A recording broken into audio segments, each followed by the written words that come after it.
Walking போகும்போதும் கூட அவருக்கு குடும்பத்தோட நினைப்பு தான் அப்படின்ட்டு இபிஎஸ் சமீபத்தில் ஸ்டாலின் அவர்களை தாக்கி பேசியிருந்தாங்க.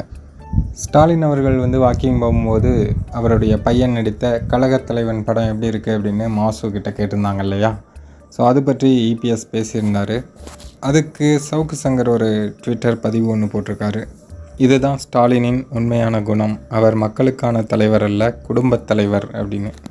அடுத்ததாக ஸ்டாலின் ஐயா அவினாசி மேடையில் பேசும்போது பாஜக வென்றால் திருப்பூர் மணிப்பூர் ஆகிவிடும் அப்படின்னு பேசியிருந்தார். அதுக்கு சவுக்கு சங்கர் என்ன சொல்கிறாரு அப்படின்னா, திமுக வென்றால் திருப்பூரே இருக்காது அப்படின்னு அவர் ஒரு ட்வீட் ஒன்று போட்டிருக்காரு. அது மட்டும் இல்லாமல் சவுக்கு இன்னொரு ட்வீட் கூட போட்டிருந்தார்.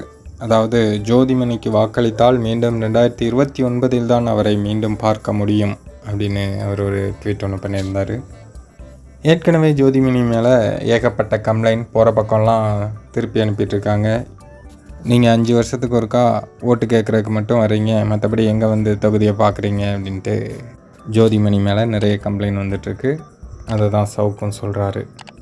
அடுத்ததாக இன்னொரு விஷயம், திமுக என்பது ட்ரக்ஸ் முன்னேற்ற கழகம் அப்படின்னு திருப்பூரில் அமைச்சர் நிர்மலா சீதாராமன் பேசியிருந்தாங்க. அதுக்கு சவுக்கு சங்கர் கரெக்ட் அப்படின்னு ஒரு போஸ்ட் ஒன்று பண்ணியிருக்காரு.